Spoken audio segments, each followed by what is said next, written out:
parle de quoi? Le Seigneur m'a ouvert les yeux l'autre jour. Et puis je considérais les richesses. Je dis, mais est-ce que nous regardons même, nous voyons même ce que le Seigneur a fait? Le Seigneur me dit, dans chaque maison, il y a plus de téléphone que de personnes. Dans chaque maison, il y a plus de voitures que de personnes. Dans chaque... Le Seigneur m'a dit ça. Je disais, mais c'est vrai, Seigneur. C'est vrai. C'est vrai. C'est vrai. Il dit, dans ta voiture, tu as 7 places. La plupart du temps, tu es seul. J'ai 7. Oui, que j'utilise seul. Il dit, tu ne sais pas que tu es riche. J'ai dit, wow, je devais porter 6 personnes. Hey! Le Seigneur me montre tout ça. Il dit, regarde l'état de ton frigidaire. Il est plein. Souvent même, il y en a que tu as oublié de manger. Et tu fais quoi? Tu jettes. Oh! Pourquoi tu l'as fait? Tu as jeté. Jeté? Il dit, Et le Seigneur, et j'ai commencé à compter. J'ai dit, oh! Il y a plus de biens que nous n'en avons besoin. Et parfois, tu cherches même quelqu'un à qui tu vas donner. Tout le monde a.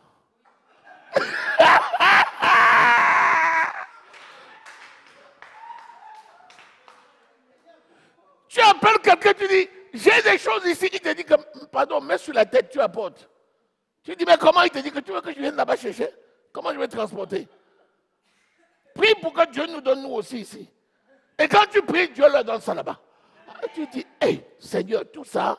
Il dit, oui, vous ne voyez pas, mais vous êtes riches. Cherchez d'abord le royaume des cieux et sa justice, et toute chose vous sera donnée. Écoutez, donné par qui? Par Dieu. Celui qui prépare l'hôtel-ci ne peut jamais mourir de faim. Les corbeaux vont venir taper la porte. Oh, il y a quelqu'un? J'ai apporté un panier de pain. Lazare était resté 4 jours dans le tombeau. Est-ce que tu sais que c'est l'une des plus belles illustrations que le Seigneur a faites? La résurrection de Lazare. Est-ce que tu sais que Lazare, là, c'est toi? Tu es ton ami, n'est-ce pas? Tu es l'ami de Jésus, n'est-ce pas? C'est toi qui étais mort et qui est ressuscité, n'est-ce pas? Lazare, c'est toi! Lazare, c'est toi dans tous les domaines de ta vie. Lazare, c'est toi. Regarde la résurrection de Lazare. Quand tu lis la suite, ils ont cherché, au chapitre 12, ils ont cherché à tuer Lazare à cause de sa résurrection. Tu as vu le nombre de personnes qui cherchent à te tuer? Parce que tu rends témoignage de Jésus, les gens cherchent à te tuer. Lazare, là, c'est toi. 4 jours dans le tombeau. Dis-moi, quelle est la situation de ta vie là qui sent comme la putréfaction du corps de Lazare 4 jours après la mort? Jésus l'a ressuscité. Qu'est-ce qui peut encore te tuer? Tu as déjà vu un cadavre qui a peur du cercueil? Tu l'as déjà vaincu, la tombe. Le tombeau a déjà été vaincu. Donc aujourd'hui, nous sommes des gens libres. Il dit de rouler la pierre. Lazare, sors. Mais avant ça, la belle phrase, c'est avant. Père, je sais que tu m'exauces toujours. Mais afin que ceux-ci qui sont là, les pharisiens-ci, sachent que c'est toi qui m'as envoyé. Lazare, lève-toi, sors. En réalité, Lazare n'était jamais mort. Lazare n'était jamais mort. Hein? Il dormait. Lazare n'était pas mort. Lazare dormait. Il y a beaucoup de gens dans ce monde qui sont dans une situation de mort virtuelle, mais ils ne sont pas morts. Un enfant de Dieu ne meurt pas. Un enfant de Dieu ne meurt pas. Un enfant de Dieu ne meurt pas. C'est pas possible. On dit, ah, sa famille est 0. Ah, son travail, 0. Qui t'a dit ça? Qui t'a trompé? Les yeux physiques ne peuvent pas voir les choses spirituelles. Un enfant de Dieu ne meurt pas. Là où tu es, la décision que tu as prise là, elle va toujours marcher comme tu as prise. Ça ne peut jamais mourir. La vie, la Bible dit que elle est la vie pour ceux qui la trouvent et le médicament pour leur corps. Proverbe au chapitre 4, lis le verset 22. La parole de Dieu, c'est la vie pour ceux qui la trouvent. C'est le médicament pour leur corps. Comment tu peux être dans ta maison, un enfant qui mourit? Est-ce que la vie meurt? Oh, vous blaguez, hein? Nous ne connaissons pas assez qui nous sommes. Hein? Jésus est la résurrection et la vie. Il vit en nous. Nous sommes devenus la résurrection et la vie. Ce que tu touches, ça va marcher. Et la conscience. Est-ce que tu sais que si tu décrètes la guérison chez quelqu'un, la maladie ne peut jamais dominer? Je déclare guéri d'une maladie. Quand je le dis au nom de Jésus-Christ, ce n'est pas possible que la maladie te domine. Parce qu'il veille sur la parole de ses serviteurs pour les confirmer d'abord et ensuite pour l'accomplir. Nous sommes tellement heureux. Ce n'est pas pour rien que tu es là, c'est un rendez-vous divin. C'est un rendez-vous divin. Que Satan ne réussisse pas à voiler l'intelligence des enfants de Dieu. Non. Marc au chapitre 5, le verset 36. Le rabbin est allé voir Jésus parce que sa fille était à l'article de la mort. Le chef de la synagogue était venu dire au maître, viens pour guérir ma fille qui est à l'article de la mort. Dans d'autres versions, qui est à l'extrémité de la mort. Donc la fille de 12 ans était morte. Et pendant que lui aussi cherche la solution pour sa fille, les gens sortent de sa maison, viennent à Jésus et disent quoi à Jésus? Pourquoi importuner davantage le maître? Tu fatigues le maître. Elle est morte. C'est quoi ça? Laisse au moins que les vivants en profitent. Elle est morte. Jésus, sans tenir compte de ses paroles, comment tu peux tenir compte des paroles que les gens te disent? Tu n'es rien. Ton affaire, elle va mourir. Ça c'est déjà fini. Le décret est déjà sorti. Tu n'es pas au courant. Tu fais quoi? Il n'y a rien. C'est fini. Jésus, sans tenir compte de cela, si Jésus ne tient pas compte des rapports médicaux, si Jésus ne tient pas compte des rapports sociaux, si Jésus ne tient pas compte de ce que les gens ont décidé, comment toi-même peux-tu tenir compte? Il dit, oublie tout ça, crois seulement. La première démarche que tu as faite, c'est la bonne. Alléluia. Tu es venu dire, viens sauver ma fille, elle a 12 ans, elle est en train de mourir. Viens, maître, et touche ma fille et elle guérira. Amen. Cette parole, c'est la vérité. Alléluia. N'écoute pas ce que les autres disent. S'il te plaît, ferme l'oreille à toutes les balivernes et les sortilèges et les mensonges que les gens racontent à ton égard. Ferme l'oreille à tout cela. N'y prête pas attention. C'est la distraction du diable. Tu t'es déjà adressé au maître et tu as eu raison comme ça. Ta requête a déjà été recevable et elle a été reçue. Par conséquent, tout ce qu'on peut te dire à côté ne tient pas compte. Vous savez, quand les problèmes sont sérieux, il ne faut pas permettre aux parasites de t'accompagner. Quand tu vas ressusciter un mort, ne demande pas la mort de ta compagnie. Quand tu veux faire les bonnes choses, ne demande pas aux mauvais de t'accompagner. Il y a des mauvaises compagnies. Ne les associe pas à tes affaires. Quand Jésus a dit, l'affaire c'est sérieux, il a regardé autour de lui. Il a dit, bon, Pierre, il a dit maître. Jean, il a dit maître. Jacques, il a dit maître. Il dit, vous êtes des gars bons, suivez-moi. On a une mission sérieuse. Mais les autres, je ne veux pas vous voir là. Et quand Jésus arrive à la maison, qu'est-ce qui se passe? Oh! Oh! Où est ce Jésus-là? Où est-il? Oh! Et quand on voit Jésus venir, on dit, le voilà. On se moquait de lui. Quel genre de moquerie tu n'as pas encore connu? Tu penses que c'est nouveau? Il entra et leur dit, « Pourquoi faites-vous du bruit? » Ah! La plupart du temps, les gens autour font du bruit. Ils ne sont pas efficaces. Et ils crient, ils pleurent, ils mettent la main sur la tête, ils montrent qu'il est intéressant. C'est du bruit. Plus qu'ils ne peuvent pas t'aider à obtenir la solution. Mais à côté, les gens qui font du bruit, tu vas tais-toi. Il dit, mais vous pleurez pourquoi? Je connais l'état de vos cœurs. Vous pleurez pourquoi? L'âme de crocodile. Dans le cœur, il dit, c'est bien fait pour lui. C'est bien fait pour lui. C'est bien fait pour lui. C'est bien fait. Il croyait quoi? Il croyait quoi? Oh, la vie.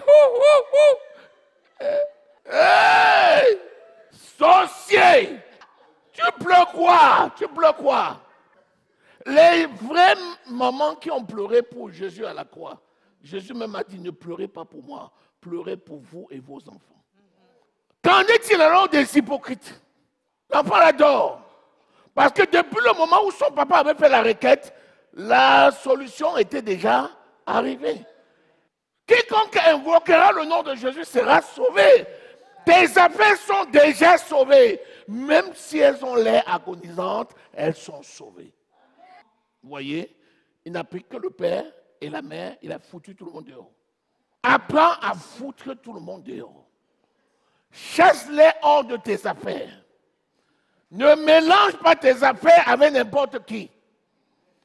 Les gens qui se montrent intéressants là, parce qu'ils pleurent de toutes leurs larmes avec leur paquet de mouchoirs en main. Mets-les dehors avec leurs mouchoirs. Ici, il n'y a pas la mort, il y a la joie. Sors avec ta mort là. Jeune fille, lève-toi. C'est devenu facile comme l'air qu'on respire. Pourquoi? Parce que les faux gens sont partis. Ce sont les faux gens là qui bloquent tes bénédictions. Ce sont leurs incantations diaboliques là qui viennent bloquer. Fous-les dehors. Vous voyez, quand on veut faire les bonnes choses, n'aie pas d'état d'âme. Ce ne sont pas tes amis. Ce sont des profiteurs et ce sont des meurtriers. Les dehors. Et au moins le miracle qui va se produire va les aider à se repentir. Vous voyez, ne parlez pas de vos affaires à n'importe qui. Ne racontez pas votre vie à n'importe qui. Il y a des gens qui ne doivent rien connaître de vous. Rien! Parce que ces gens-là, ce sont des fossoyeurs. Quand ils arrivent, ils ont leurs outils dans la main pour te mettre dans la tombe. Tout ce qu'ils attendent, c'est de creuser la tombe pour te mettre dedans. La petite ne se serait pas levée alors qu'elle n'était pas morte. Elle dormait. Mais si ces gens étaient là, elle ne se serait pas levée. Il y a beaucoup de situations que tu as déjà vaincues, mais la présence des gens autour de toi et dans ta vie sont des obstacles pour te voir marcher dans cet héritage. Il y a des guérisons réelles que tu as performées, mais tu ne vas jamais voir les gens se lever à cause de l'environnement. Tu vois quelqu'un qui est couché, on dit qu'il est en train de mourir de cancer. En fait, il n'y a pas de cancer, mais il va quand même mourir. Pourquoi? Parce que les gens qui sont autour l'ont convaincu qu'il a le cancer. Même lui-même, il est convaincu qu'il a le cancer et il est même convaincu qu'il va mourir. Alors que Jésus a déjà porté ce cancer-là depuis. Et il n'a rien. Plus que Jésus a porté sa maladie à la croix. Par ses meurtrissures, nous avons été guéris. Quelle est cette situation-là qui peut te vaincre aujourd'hui? Et il n'y en a pas.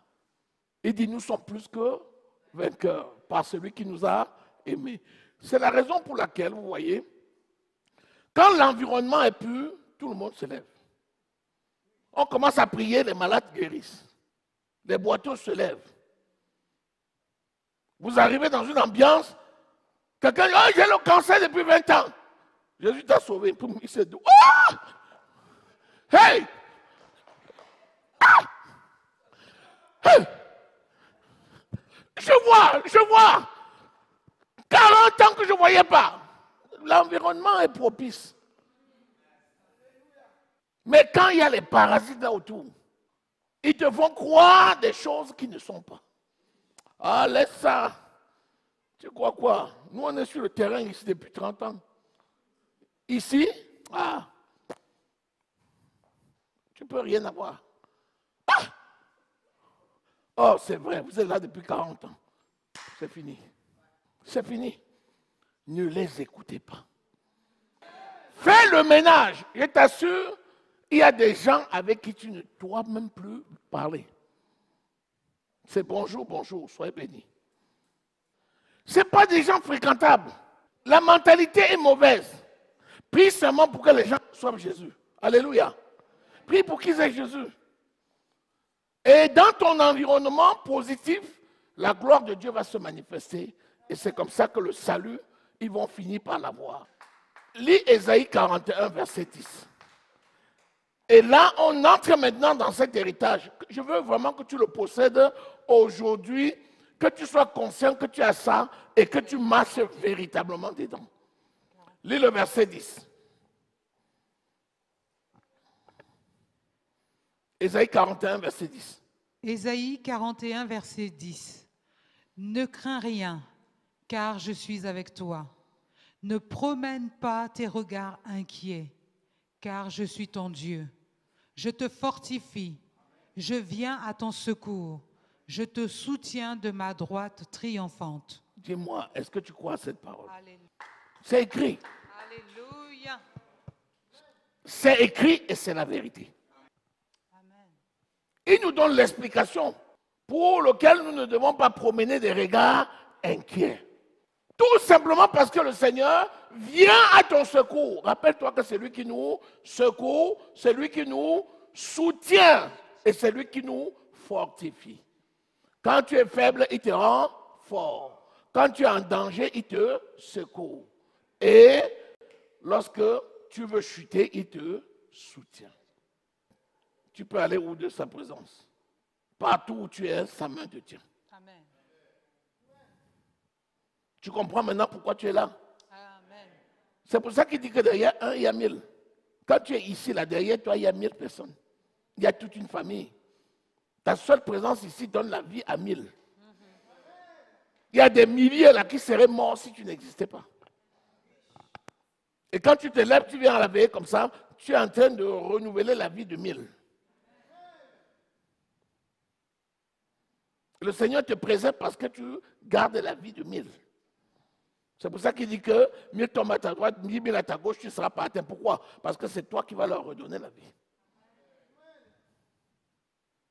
Ça, ce sont des réalités. Vous voyez, chaque point de prière que nous faisons ici, c'est tout simplement des princes et des princesses qui sont dans la cour du roi des rois et qui sont en train d'entretenir la vie dans ce monde. Il n'y a pas une parole que tu peux dire qui peut se perdre. Il n'y a pas une. Est-ce que tu sais qu'aucune des prières que tu as déjà faites en tant qu'enfant de Dieu, aucune ne s'est jamais perdue? Aucune ne s'est jamais perdue. Ça ne peut jamais se perdre. Il dit qu'il veille sur ta parole pour confirmer, pour l'accomplir. Quand tu intercèdes là, c'est accumulé. C'est la pluie. Dans les nuages, Ecclésiaste, au chapitre 11, le verset 3. Chaque parole que tu dis, chaque prière que tu fais, s'accumule dans les nuages. Et quand le nuage est plein, il se répand. Est-ce que tu vois qui tu es? C'est pour ça que quand tu vois que certaines personnes s'attachent à toi, et à un moment donné, ils te quittent, aie pitié d'eux. Et surtout s'ils te font des problèmes là, laisse-les partir. Parce que si tu les retiens là, tu vas les tuer. Laisse-les partir. Prie pour eux. Ils vont se ressaisir et puis ils vont retrouver le chemin. Comment tu peux être connecté à une source de vie et tu te détaches? C'est pour mourir. Ecclésiaste 11, verset 3. Quand les nuages sont pleins de pluie, ils la répandent sur la terre. Et si un arbre tombe au midi ou au nord, il reste à la place où il est tombé. Celui qui observe le vent ne semera point. Celui qui regarde les nuages ne moissonnera point. Comme tu ne sais pas quel est le chemin du vent, ni comment se forme les os dans le ventre de la femme enceinte, tu ne connais pas non plus l'œuvre de Dieu qui fait tout. Dès le matin, sème ta semence, et le soir, ne laisse pas reposer ta main, car tu ne sais point ce qui réussira, ceci ou cela. Alléluia. Est-ce que tu écoutes ça? Les prières que tu fais tous les jours, là, ça s'accumule dans les nuages comme la pluie. Quand c'est saturé, ça se répand. Oh, ces pluies-là, quand elles descendent, elles ne remontent pas à Dieu sans arroser le sol, sans féconder le sol, sans faire pousser la graine, sans donner la sémence au semeur et le pain pour sa nourriture.